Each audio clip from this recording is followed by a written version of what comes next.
Welcome back to Dad Mode Activated. I'm your host, Matt, and today we're diving into a topic that every parent faces: discipline versus development. How do we balance teaching respect, setting boundaries, and helping our kids grow into strong, resilient individuals without being too harsh or too lenient? If you've ever wondered how to discipline effectively while still fostering your child's growth, this episode's for you. But before we dive in, make sure to like, subscribe, and follow the podcast so you don't miss future episodes. Your support really does help us reach more dads who need this conversation. And hey, you never know. You might find this episode valuable, so you could share it with another dad who could use some encouragement or some advice, guidance, if you will. But let's dig in. So for this first piece, we're going to talk about understanding discipline versus development.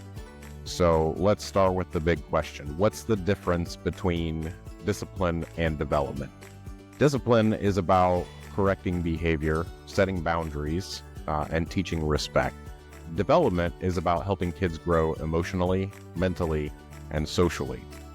Too much focus on discipline without development, you risk creating obedience without understanding.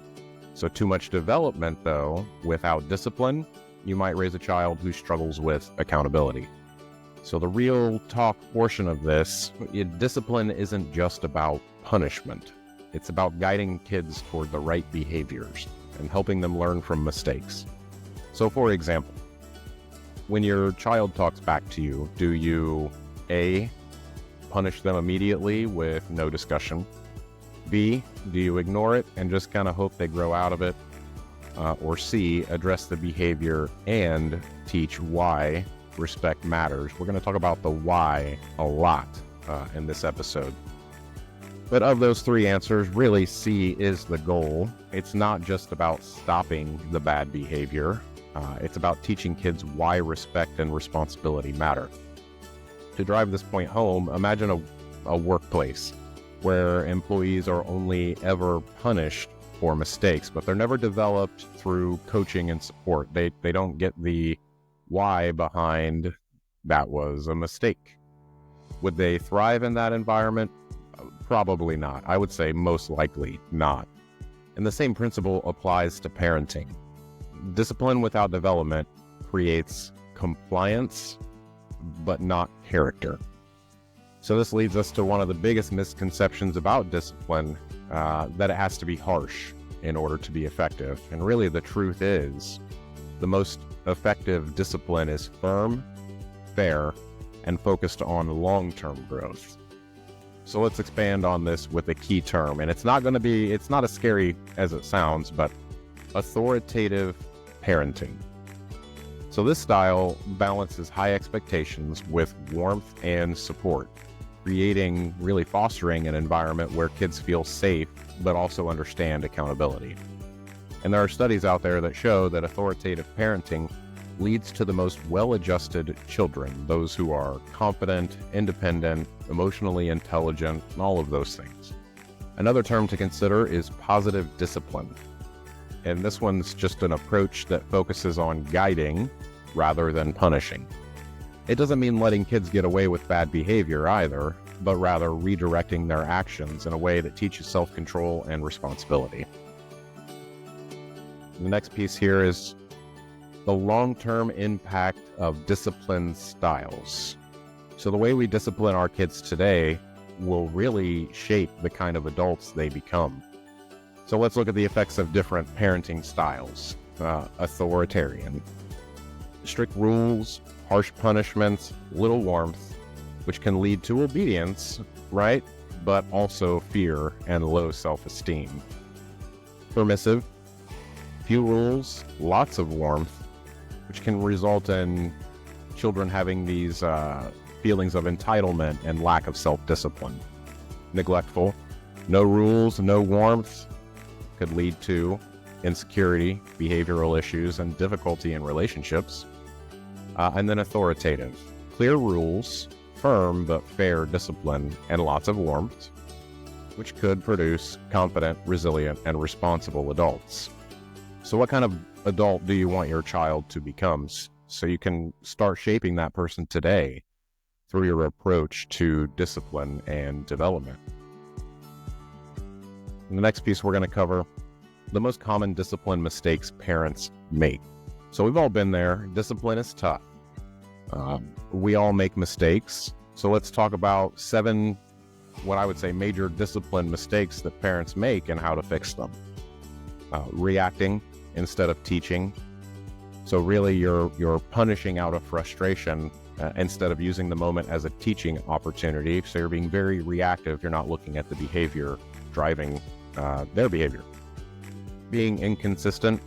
Kids need clear and predictable boundaries. So this isn't something where, the consequence matching the action, it matches today, but maybe tomorrow we won't do it. That's going to make it more confusing for the child. Over-relying on punishment. Encouraging good behavior is just as important as correcting bad behavior. And I do this a lot in the workplace too. I don't seek to provide punishment. I'm actually really interested in saying that was a good decision. Let's keep doing that. Let's not do these. And here's why. Anyway, ignoring emotional needs. So many behavioral issues stem from unmet emotional needs. Not modeling the behavior you expect. Kids are a lot smarter than we give them credit for at times. And they really learn by watching us. So model that behavior that you expect from them. Failing to follow through. So I mentioned this a little bit ago. If you set consequences, you must enforce them. Using shame as a tool. Correction should be constructive, not something that's going to break the child down or be damaging to them.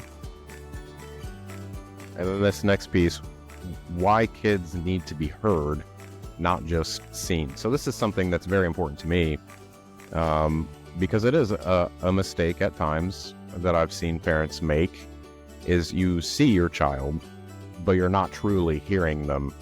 So what that means is it's not just what they are vocalizing, it's their behavior as well. It's important to understand that kids communicate in various different ways. It's not just going to be them saying things to act out, or it'll be the things that they're doing, their body language, how they're reacting to certain situations. It might just mean they need a little help understanding. So kids don't just need physical presence, they do need to feel heard, valued, and understood. And when children feel unheard, they may act out or withdraw. What I would recommend really is try asking your child, tell me what's going on, instead of just assuming, and will really work on building trust and connection with them. So some tips on how to actively listen to your child. I know it's going to sound silly, but this is the thing. Make eye contact. Put down any distractions. Give them your full attention. Ask open-ended questions. Instead of, are you okay? Can you tell me how that made you feel? Might be more applicable. And then repeat and validate. So saying things like, I hear you saying you were frustrated because of X. It really does make kids feel acknowledged, like you're understanding what they're saying. And then when kids know they are heard, they are more likely to respect rules, communicate openly, and develop more emotional intelligence. All right, so teaching accountability through age-appropriate responsibilities. So kids need responsibility to grow into accountable adults, and really, here's how. And I've only broken it into 3 pieces. For toddlers, simple tasks. Pick up your toys, and make sure you show them why that's important. For elementary age children, chores like feeding a pet, or setting the table, cleaning up the table after dinner, for example. And then teens, you really want to look harder at managing time, homework, personal hygiene. Yep. Giving kids responsibility early helps them become accountable later in life. And then the role of encouragement in discipline. So encouragement is just as powerful as discipline, like I've mentioned earlier, kids respond better to positive reinforcement than fear-based punishment. So if you remember, we talked a little bit about how would an employee react if all they ever were told was, nope, that's not right. But we don't really explain the why behind why that isn't right. They need to know what good looks like. So praising effort and not necessarily just the results are important. For example, your kid comes home, you check their grades, let's say they've got an F in a class. So you go through and you look, and they've turned in every single assignment. So it's not a matter of effort. They're doing really well at providing effort to go after that grade and get it up from an F, but they're just not getting the results that they need to. So maybe that's something where they need help in a different way. So remember, it's not necessarily about what kids are saying verbally.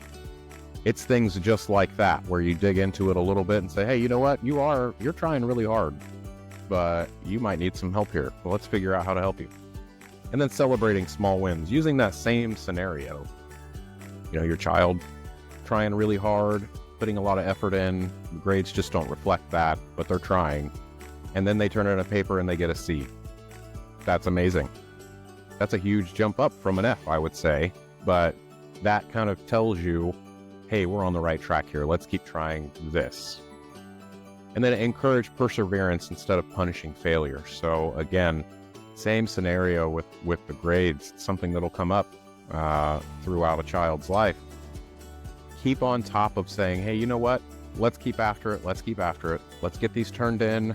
Do you need tutoring? Maybe I'm really good personally at math. I will sit with you and I will help you learn that, or social studies, or whatever the topic may be.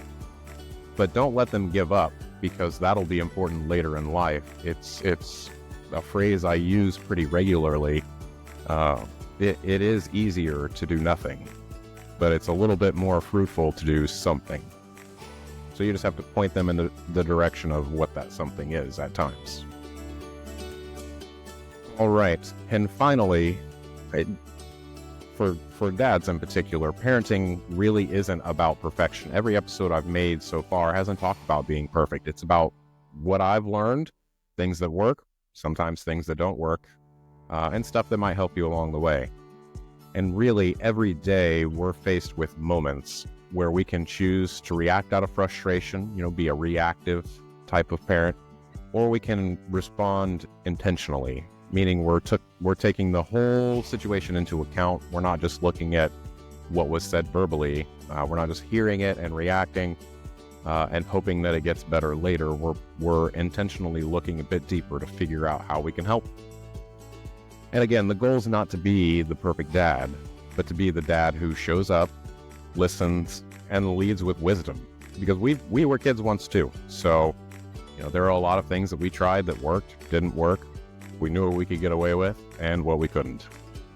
So a challenge for you this week, identify one area where you can shift from reactive discipline to proactive teaching. I'm not going to give you the answer. It's just something that would be useful to really evaluate for yourself. If you're not sure, hit me up. I don't mind helping or giving advice.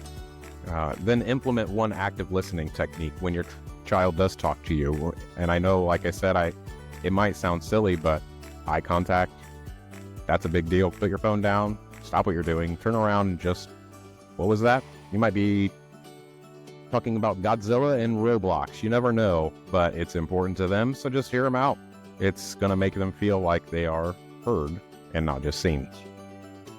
And then model one positive behavior you want your child to develop. So, for example, drink coffee in the morning. Coffee cup is dirty, you put it in the sink. And it's still dirty in the sink. Or wash the coffee cup. Put it away. It's clean, dry it off, all of the fun stuff. Put it in the dishwasher, whatever your circumstances are. But honestly, kids will see things just like that and say, well, I should probably do that too. Or encourage them to do it. Everybody's different, but I think those types of things do work. All right, so like I mentioned in the beginning of the episode, make sure you like, subscribe, all the fun stuff. And if you don't want to do it here on YouTube, that's okay. Or on my actual podcast feeds, I'm all over the place at this point, but mainly Apple Podcast, at Dad Mode Activated, Spotify, same thing, Dad Mode Activated, and then right here on YouTube. But I do want to thank you guys for tuning in. Just remember to keep showing up, keep leading, and remember, always keep Dad Mode activated. See you next time.